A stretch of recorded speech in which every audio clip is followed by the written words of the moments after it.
الحمد لله نحمده ونستعينه ونستغفره ونعوذ بالله من شرور أنفسنا ومن سيئات أعمالنا من يهد الله فلا مضل له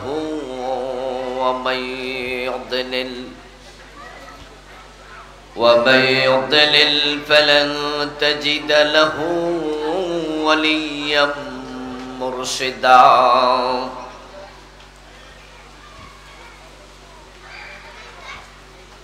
وأشهد أن لا إله إلا الله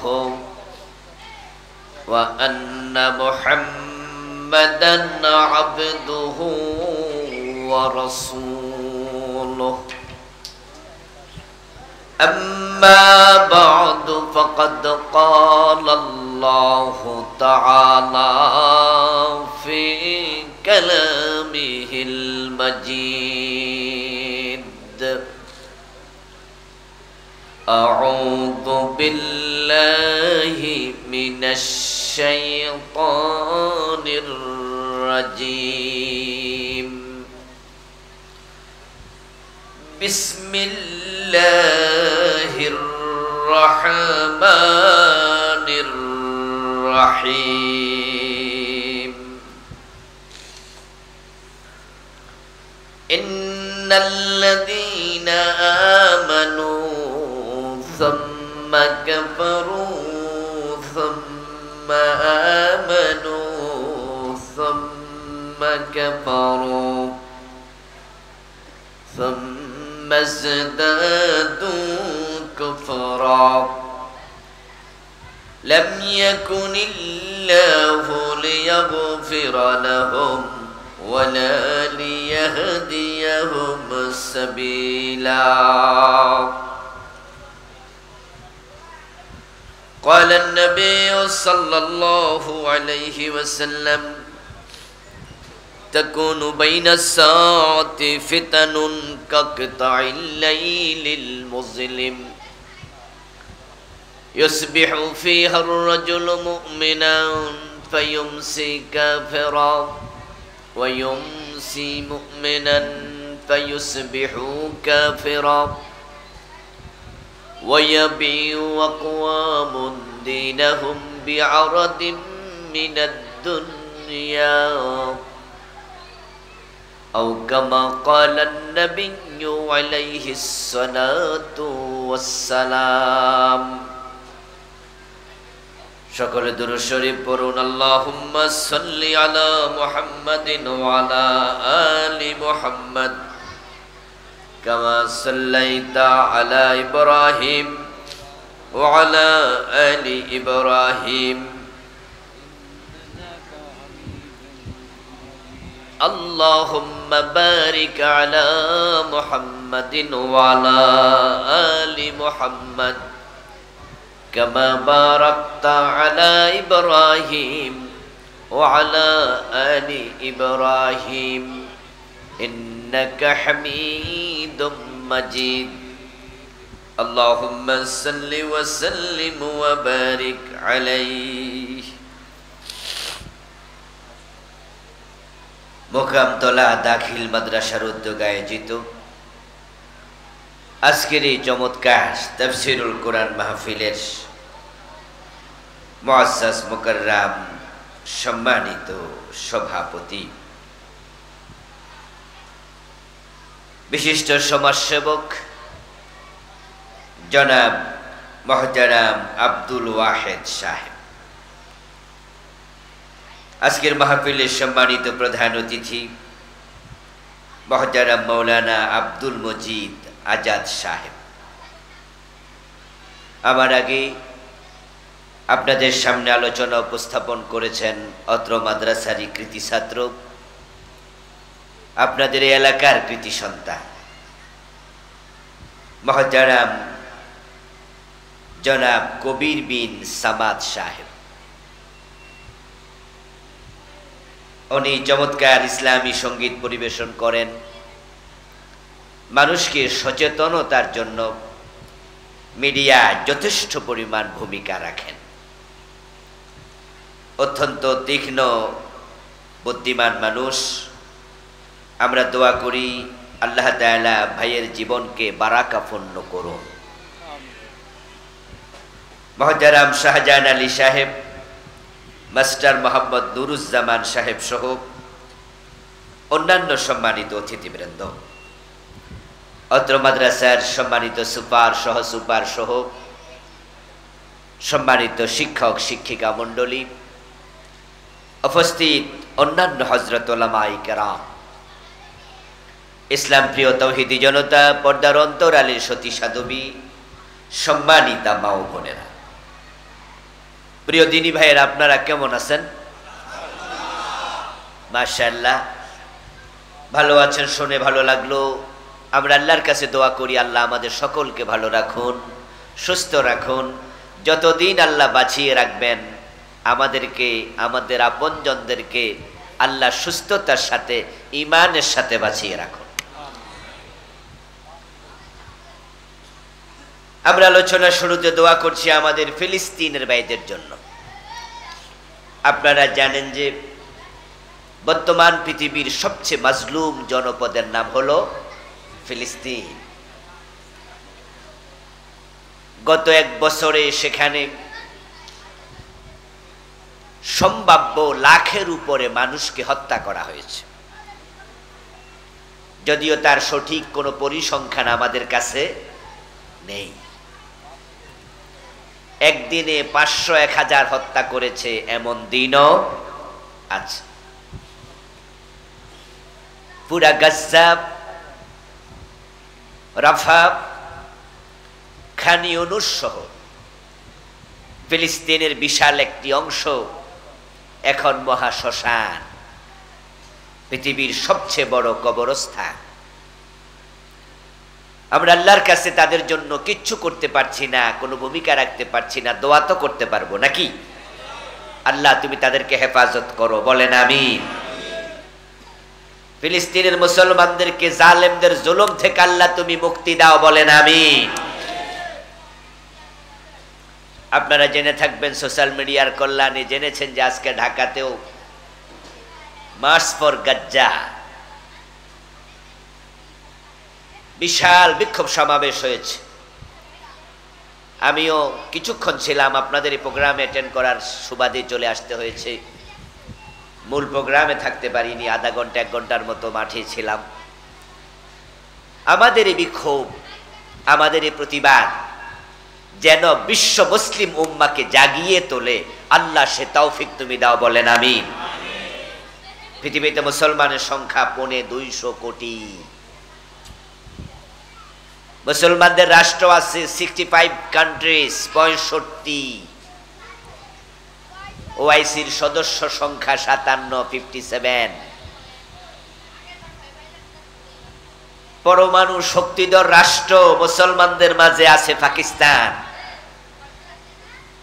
পৃথিবীর সবচেয়ে চৌকস সেনাবাহিনী যে সকল দেশে আছে তার মাঝে একটা তুরস্ক।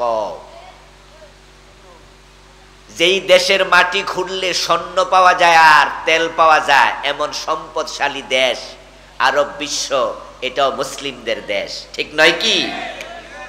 টাকাওয়ালা দেশ আছে, অস্ত্রওয়ালা দেশ আছে, সেনাবাহিনীওয়ালা দেশ আছে, 250 কোটি মুসলমান আছে। এরপরেও ফিলিস্তিনের তারা মাইর খায়, কারণ তাদের পক্ষে মুসলিমরা যথাযথ ভূমিকা পালন করে নাই। এজন্য কি আল্লাহর কাছে জবাব দেয়া লাগবে না? মুসলমানদেরকে জেগে উঠতেই হবে। প্রিয় ভাইয়ের, আল্লাহর সাহায্য যদি এসে যায়, আমরা আশাবাদী অচিরে মুসলমানরা জেগে উঠবে। ফিলিস্তিন ইনশাআল্লাহ মুক্ত হবে। মসজিদে আকসা আবার মুসলমানদের হাতে ফিরে আসবে। ইসরায়েলের সন্ত্রাসীরা নাস্তানাবুদ হবে ইনশাআল্লাহ। আল্লাহ সবই পারেন। ইন্নাল্লাহা আলা কুল্লি শাইইন কাদির, তার ক্ষমতা অসীম। মানুষ যা কল্পনা করে না এমন ঘটনাও আল্লাহ ঘটান। যেমন আমাদের বাংলাদেশেও তো আগস্টের 5 তারিখে যে ঘটনা ঘটছে, এ ঘটনা ঘটবে আমরা কেউ কল্পনা করছি? যারা দেশ থেকে পালাইছে ওরাও কি পালাবে ভাবছিল? বরং ওরা ঘোষণা করেছে ভিশন 2041। 2000 কথা বলে না কেন ভাইরা? আমার কথা কি আপনারা বোঝেন? তাহলে একটু জবাব টবাব দিয়ে আর কি। তারা ক্ষমতায় থাকতে ঘোষণা করেছে তাদের ক্ষমতার বলয় বিস্তৃত হবে, এই দেশ পরিকল্পিতভাবে তারা তাদের মতো করে আগায়া নেবে। ভিশন 2041 41 তিনবার বানচাল বরবাদযোগ্য নির্বাচনের মাধ্যমে বিজয়ী হয়ে তাদের দাফট এতটাই বেড়ে গিয়েছিল, তাদের দ্বিতীয় সেকেন্ড লিডার বলেছে কিসের আন্দোলন, এবছর না ওই বছর, মানুষ বাঁচে কয় বছর, এর মানে কোনো আন্দোলনও নাই, ক্ষমতাও ছাড়বে না 41। কিন্তু আল্লাহ তাআলা এমন ঘটনা ঘটাইছে, তাদের নিয়োগকৃত সেনাবাহিনী প্রধান জেনারেল ওয়াকার বলে 41 সন না ম্যাডাম 45 মিনিটও নাই, তাড়াতাড়ি পালান। এমন ভাবে পালাইছে, রান্না করা খাওয়া খাবার খেয়ে পালানোর টাইম পায় নাই। কাপড় চোপড় নিয়ে পলাবে সময়ও নাই, পালাইছে পরনে যে কাপড় ছিল ওইটা পইরা। পরে পোলাপান গণভবনে ঢুকে আলমারি খুইলা বিভিন্ন কাপড় ওরা ফেসবুকে দেখাইছে, আপনাদের মনে আসেনি? রান্না করা খাবার মানুষ খেয়েছে, ফ্রিজ ভেঙ্গে ফ্রিজ খুলে বড় বড় মাছ নিয়ে পালাইয়া গেছে পোলাপান, এগুলো ফেসবুকে দিয়েছে। মাছ কিনলো কে, খাইলো কে, রান্না করলো কার জন্য, খাইলো কারা, কাপড় কিনলো কে, পরিধান করলো কে? আসলে আল্লাহ এমন ক্ষমতাওয়ালা, তিনি চাইলে 1 সেকেন্ডে সব লন্ডভন্ড করে দিতে পারেন। আমরা বিশ্বাস করি আল্লাহর কুদরত আসলে ইসরাইল নাস্তানাবুদ হবে, লন্ডভন্ড হবে ইনশাআল্লাহ। আল্লাহ তুমি তাই করো, সবাই বলেন আমিন। প্রিয় দিনী ভাইয়েরা, আল্লাহর অশেষ শুকরিয়া যে আমাদেরকে আজকের এই চমৎকার মাহফিলে সমবেত হওয়ার তৌফিক দিলেন, আমাদেরকে সুস্থ রাখলেন, পবিত্র কোরআনের কথা বলার মতো শোনার মতো কোরআন মুখে হৃদয় দিলেন। এই সব নেয়ামতের মালিক কে? এজন্য আমরা শুরুতে তাকে কৃতজ্ঞতা জানাই, শুকরিয়া জানাই। সবাই মিলে একবার জোরে জোরে কালিমাতু শুকর পড়ি, আলহামদুলিল্লাহ। আমার দিনী ভাইয়েরা, আমি আপনাদের সম্মুখে পবিত্র কোরআন মাজিদ থেকে সূরাতুন নিসা-এর 137 নম্বর আয়াতে কারিমা তেলাওয়াত করেছি। নবীজি সাল্লাল্লাহু আলাইহি ওয়াসাল্লামের পবিত্র মুখ অনুসৃত একখানা ছোট্ট হাদিসে নববী পাঠ করেছি।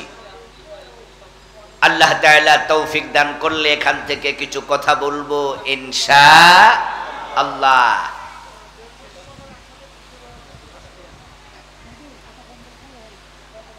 আল্লাহ তাআলা বলছেন ইন্নাল্লাযীনা আমানু সুম্মা কাফারু, নিশ্চয় যারা ঈমান এনেছে অতঃপর কুফরি করেছে।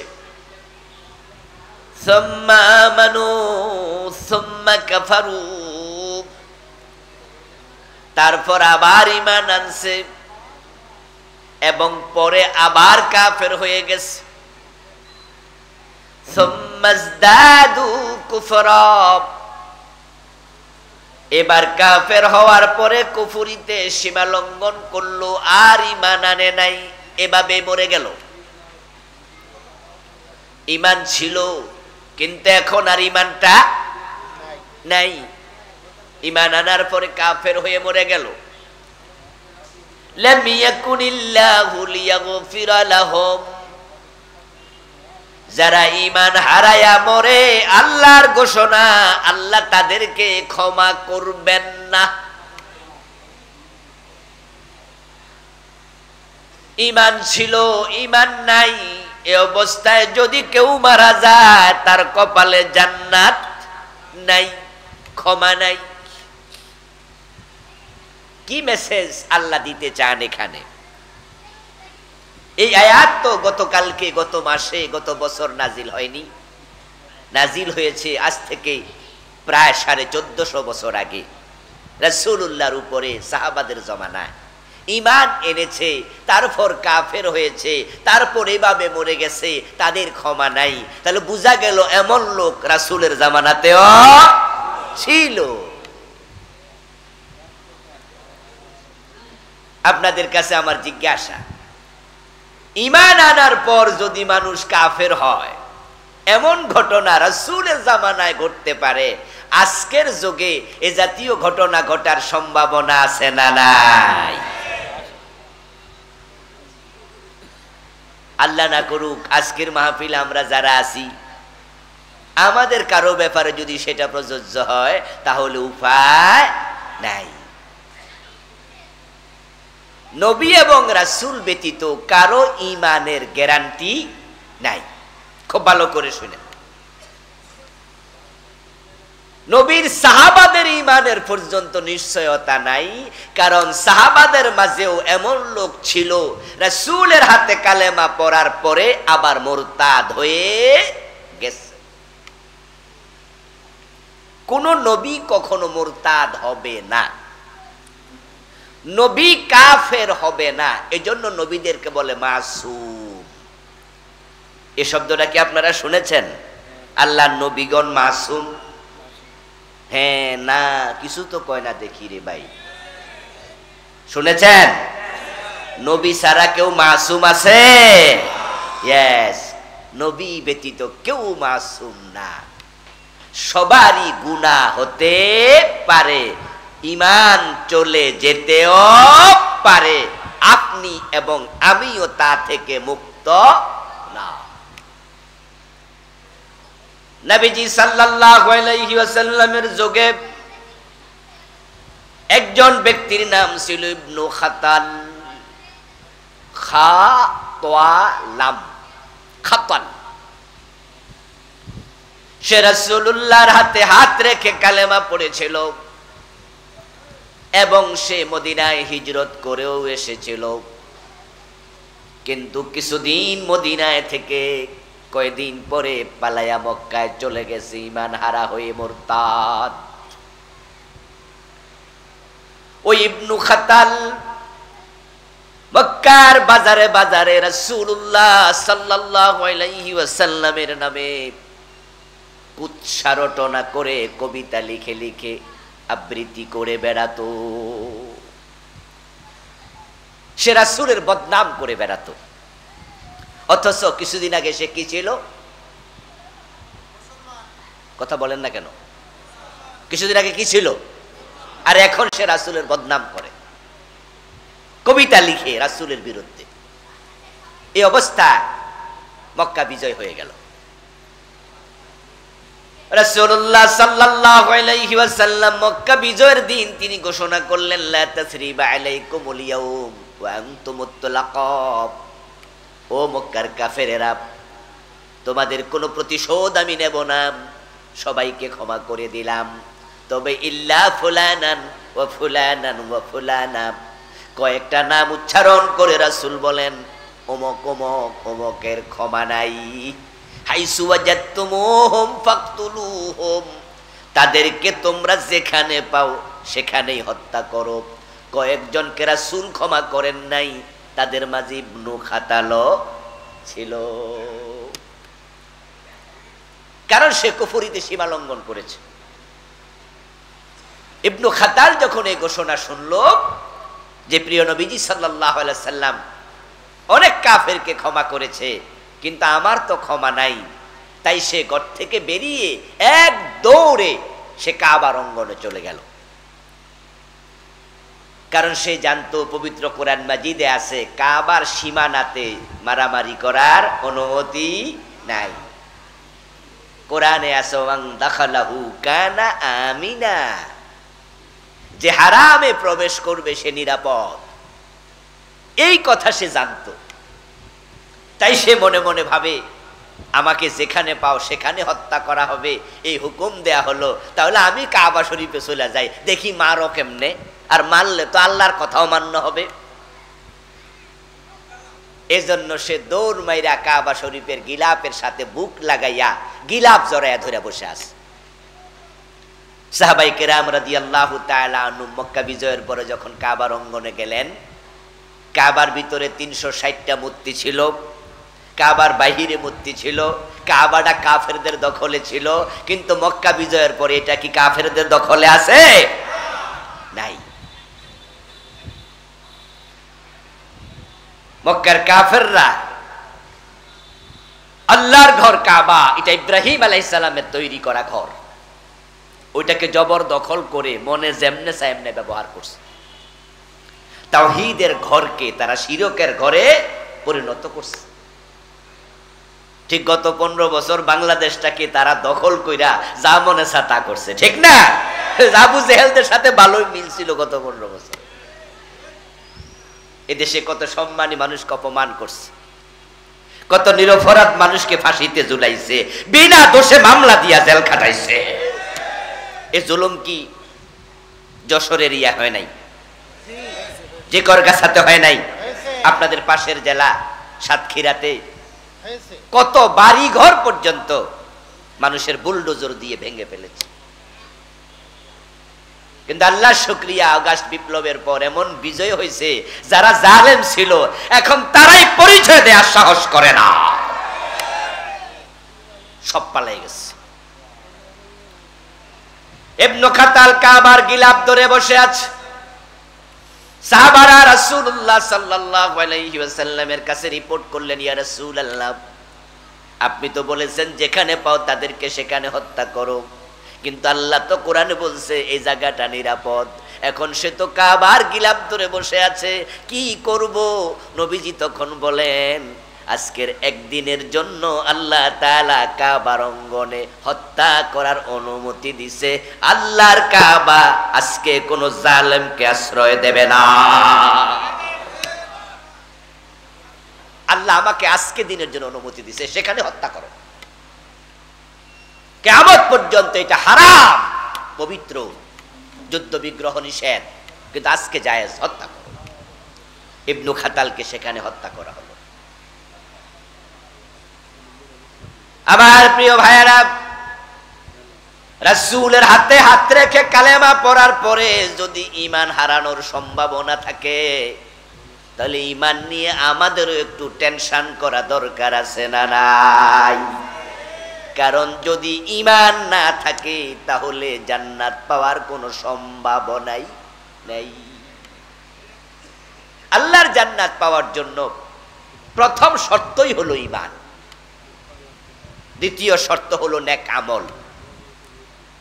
ঈমান যদি না থাকে তাহলে আপনি নবীর বাবাও যদি হন, আপনাকে আল্লাহ জান্নাত দেবেন না। যেমন আজরকে আল্লাহ জান্নাত দেবে না, অথচ ইব্রাহিম আলাইহিস সালামের বাবা। ঈমান যদি না থাকে আপনি নবীর ছেলে হলো জান্নাত পাবেন না। যেমন নূহ আলাইহিস সালামের ছেলে কেনান জাহান্নামী, কারণ কেনান ঈমান আনে নাই। দুইজন নবীর বউ জাহান্নামী, দুইজন নবীর স্ত্রী জাহান্নামী। যে দুইজন মহিলা নবীকে রান্না করে খাওয়াইছে, নবীর বাচ্চা পেটে ধারণ করেছে, এক কম্বলের নিচে ঘুমাইছে, স্বামী স্ত্রীর কি মিল, কি মহব্বত, কি ভালোবাসা, অথচ দুইজন নবীর বউ জাহান্নামী, হযরত নূহ এবং হযরত লূত আলাইহিমুস সালাম। কারণ তারা দুজনে ঈমান আনে নাই। লূত এবং নূহ আলাইহিমাস সালামের স্ত্রী ছিল কাফের। কাফের যদি হয় জান্নাত নাই। এখন আমরা সবাই জান্নাতে যেতে চাই, এই জান্নাতে যাওয়ার জন্যই তো এই মাটির মাঝে এসে মাহফিলে বসে আছেন, ঠিক না?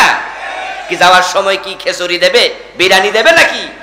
আর যদি দেয় ওইটার জন্য আমরা আসি না, দিলে হাদিয়া, না দিলে মনে কোনো কষ্ট থাকে না, ঠিক কি না?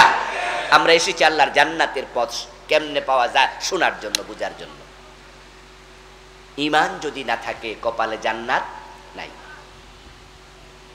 এখন যে আয়াত আমি পড়ছি সেই আয়াতে আল্লাহ তাআলা বলে ঈমান ছিল ঈমান নাই, ঈমান ছিল ঈমান নাই, এমন ঘটনা ঘটবে।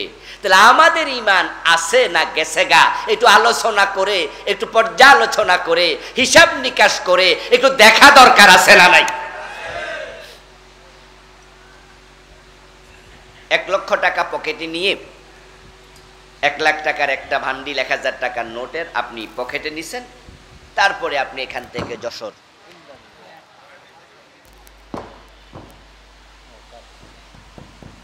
আপনি এই জিকরগাছা থেকে যশোর রওনা দিছেন, যেই কোনো একটা জরুরি কাজে 1 লাখ টাকা নিয়ে রওনা দিছেন। আপনি লোকাল বাসে উঠছেন, ওঠার পরে আপনি যশোর যাচ্ছেন, আপনার পকেটে 1 লাখ টাকা আছে, তাই আপনি অন্য দিনের মতো আজকে কিন্তু লোকাল বাসে উঠেই চোখ বন্ধ কইরা ঘুম দেবেন না। আজকে আপনি সজাগ থাকবেন এবং যেই পকেটে টাকাটা রাখছেন ওই পকেটের উপরে হাতটা দিয়া রাখবেন, মাঝে মাঝে চাপ দিয়াও দেখবেন যে কোনো পকেট মাইর নিল কিনা। যেদিন আপনার পকেটে কোনো টাকা পয়সা নাই, আছে 20, 30, 50 টাকা, ওদিন আপনি ঘুমাবেন নাক ডেকে, অসুবিধা নাই। সেদিন পুরা গাড়িতে পকেট মার 20 জন থাকলে আপনার টেনশন নাই, কিন্তু পকেটে যখন টাকা আছে আপনার সজাগ থাকা উচিত, না হয় কিন্তু টাকা হারিয়ে যাবে। যাদের ঈমান নাই তাদের টেনশন নাই, আমরা যারা ঈমানদার শয়তান ঈমান চুরি করার সম্ভাবনা আছে না না? সাবধান থাকবেন, নচেত যেই কোনো দিন ঈমান চলে যেতে পারে। প্রিয় ভাইরা, قال رسول الله صلى الله عليه وسلم تكون بين الساعة فتن كقطع الليل المظلم। নবীজি বলেন কিয়ামত যখন আগাবে, কিয়ামতের আগে সূর্য ডুবার পরে চারদিকে যেমন আধারে ঢেকে যায়, অন্ধকার নেমে আসে, দুনিয়ার চারদিক থেকে কুফরির ফিতনা বের হবে। উদাহরণটা কি চমৎকার! সূর্য ডুবে গেলে পৃথিবী কি আর আলোকিত থাকে? চারদিক থেকে অন্ধকার। নবীজি বলেন যে এইরকম অন্ধকারের মতো পৃথিবীর চারদিক থেকে কুফরির ফিতনা আসবে। ফিতান, ফিতনা শব্দের বহু বচন। তাকুনু বাইনা সাআতি ফিতানুন কাকিতাইল লাইলিল মুসলিম ইউসবিহু ফিহা আর-রাজুলু মুমিনান ফায়ুমসি কাফিরা। এবার নবীজি সাল্লাল্লাহু আলাইহি ওয়াসাল্লাম বলতেছেন, ওই ফিতনার যুগে কিয়ামতের আগে মানুষগুলো সকাল বেলায় মুমিন থাকবে, সন্ধ্যা বেলায় কাফের হয়ে যাবে। রাসূলুল্লাহর হাদিসের উপর বিশ্বাস আছে না? রাসূল বলে সকাল বেলায় মুমিন, সন্ধ্যা বেলা হয়ে যাবে কাফের। وقال رسول الله صلى الله عليه وسلم إن العبد لا يتكلم بالكلمة من سخط الله لا يلقي لها بالا يهوي بها في جهنم। অন্য হাদিসে রাসূল বলেন এমন কথা বলবে মানুষ, হয়তো সিরিয়াসলি বলে নাই, হাসতে হাসতে বলেছে, কিন্তু একটা কথার কারণে ঈমান শেষ, আল্লাহ তাকে জাহান্নামের মাঝখানে ফেলে দেবে। যেই কথাকে আমাদের দেশে বলে কুফরি কালাম, আমি জানি না এই শব্দটা আপনাদের দেশে পরিচিত আছে কিনা। শুনেছেন কুফরি কালাম শব্দটা? শুনছেন? অর্থাৎ কালাম মানে বাক্য, কুফরি মানে কুফর, অর্থাৎ মানুষ এমন কথা বলবে যেটা বলার সাথে সাথে কুফর হবে। কুফর যখন হয় ঈমান তখন আর থাকে না। ঈমান চলে যায় 10 কারণে। কয় কারণে? এই ভাইয়েরা কথা বলেন না, বলেন না আমার সাথে, কয় কারণে? ওয়াজগুলো একটু মনোযোগ দিয়ে শুনে বাড়ি যাবেন। আমাদের দেশে তো অনেকেই ওয়াজ শুনতে আসে না, আওয়াজ শুনতে আসে। হুজুরের কণ্ঠ যদি ভালো হয়, সুর দিয়ে টান মারে, মিছা কথা ওয়াজ করে, তাও কয় যে দারুণ ওয়াজ। আবার কিচ্ছা কইতে কইতে হাসায়, তারপরে কাঁদায়, এরকম করে করে 1-1.5-2 ঘন্টা চলে যায়। আর যাওয়ার সময় দাদা নাতি গল্প করে, নাতি জিজ্ঞাসা করে, দাদা আজকের ওয়াজটা কেমন লাগছে? দাদা উত্তর দেয়, দারুণ। আর রাসূল ভবিষ্যৎবাণী করেছেন এমন এক জামানা আসবে যেই জামানার মানুষগুলো মসজিদে জামাতের সাথে নামাজ পড়বে, একটারও ঈমান থাকবে না। নাউজুবিল্লাহ পড়েন, নাউজুবিল্লাহ পড়েন। ইমাম, মুয়াজ্জিন, মুসল্লি সব বেঈমান। এমন একটা জামানা আসবে যেই জামানায় মসজিদে নামাজই থাকবে, ঈমানদার থাকবে না, সব কাফের। কাফেররা নামাজ পড়বে। রাসূলুল্লাহর এই হাদিস, এমন একটা জামানা আসবে। আপনাদেরকে জিজ্ঞাসা করি, একটু বলেন তো ওই জামানা আসবে না এসে গেছে? ইয়েস, এসে গেছে। কারণ বাংলাদেশে আমি এমন মসজিদ চিনি যে মসজিদের ইমাম কাফের, মুয়াজ্জিন কাফের, মুসল্লি সবগুলা কাফের। এই মসজিদ আপনারাও চিনবেন। যদি ঢাকায় যান তাহলে বকশীবাজার একটা জায়গা আছে, মাদ্রাসা আলিয়ার পাশে, মাদ্রাসা বোর্ডের পাশে। ওই বকশীবাজারে মাদ্রাসা আলিয়ার কাশগড়ি হলের সামনেই একটু দূরে একটা মসজিদ আছে কাদিয়ানীদের, আহমদিয়া মুসলিম জামাত কাদিয়ানীদের মসজিদ। ইমাম ও কাদিয়ানী, মুয়াজ্জিন ও কাদিয়ানী, মুসল্লি ও কাদিয়ানী, নামাজ পড়ে 5 ওয়াক্ত। আওয়াজ করে বলুন তো, কাদিয়ানী মুমিন না কাফের? তাহলে কাদিয়ানী ইমাম 5 ওয়াক্ত নামাজি, কিন্তু ইমাম সাহেব কাফের। এখন প্রশ্ন হতে পারে, কাদিয়ানী কেন কাফের, ঈমান কেন নাই? একটু পরে আমরা বলবো। ও দোস্ত, আপনারা বলুন তো, মসজিদে আল্লাহরে সেজদা করে আবার মাজারে যাইয়া পীরের পায়ে সেজদা দেয় এমন নামাজি 2-4 জন আছে না নাই? যশোর এলাকায় আছে নি বন্ডপীর? সরাসরি পীর সাহেব সেজদা নেয়, মুরিদ সেজদায় পড়ে থাকে এমন জালেম আছে না নাই? আচ্ছা, যে মাজারে সেজদা দিল লোকটা মুমিন না মুশরিক? ঈমান আছে না গেছে? ঈমান তো শেষ। 10টা কারণ আছে এমন, আমি বলবো 1, 2, 3, 4 করে 10, আর আপনি শুনবেন। শোনার পরে যদি আপনি মনে করেন যে সারছে কাম, এই কাম তো আমিও করছি, তাহলে তাওবা করে নতুন করে ঈমান আনার সুযোগ আছে না নাই? কিন্তু যদি আপনি না বুঝা মইরা যান, আল্লাহর সামনে গিয়া টের পান যে আপনার ঈমানই নাই, তখন তাওবা করে ঈমান আনার সুযোগ আর আছে? সব শেষ। আমার প্রিয় ভাইরা, মানুষ সকাল বেলায় মুমিন থাকবে, সন্ধ্যা বেলায় কাফের হয়ে যাবে। কিয়ামতের আগে এত ফিতনা আসবে। এই ফিতনা বাংলাদেশে চরম আকার ধারণ করেছে। আমার দোস্ত, আপনাদের এলাকায় যে পুকুর আছে, নদী আছে, বিশাল বড় পুকুর, পানিগুলাও সুন্দর সাদা, কিন্তু পুকুরের পানি আমরা না ফুটাইয়া পান করি না। কারণ 1 গ্লাস পানি যদি পুকুর থেকে নেন তাহলে দেখতে মনে হবে কোনো ময়লা নাই, অথচ এর মাঝে জীবাণু আছে না নাই? খালি চোখে ধরা পড়লো না। ওটা যদি আপনি মাইক্রোস্কোপ দিয়া টেস্ট করেন, তাহলে অনুবীক্ষণ যন্ত্র দিয়া তাকাইলে দেখবেন ওই গ্লাসের পানির মাঝে জীবাণু কিলবিল করে হাঁটতেছে। এই পানিটা পান করলে ডায়রিয়া হওয়ার সম্ভাবনা। ও দোস্ত, খালি চোখে তাকাইলে মনে হয় পানিটা পরিষ্কার, কিন্তু মাইক্রোস্কোপ দিয়ে তাকাইলে বোঝা যায় জীবাণু আছে। আমরা সমাজে যখন খালি চোখে তাকাই, এই যে মাহফিলের দিকে তাকাই আসি, খালি চোখে তাকাইলে মনে হয় সব ইমানদার মুসলমান, কিন্তু কোরআন এবং হাদিসের মাইক্রোস্কোপ দিয়া যখন তাকাই তখন দেখি মসজিদ ও মুসলমানের বড় অভাব, বড় অভাব। আমাদের দেশে অধিকাংশ মানুষই বেঈমান। এমনি কয় আর কি 92% মুসলমান। এটা হলো ভোটার লিস্টে। এই তালিকার মাঝে তাসলিমা নাসরিনের নামও আছে।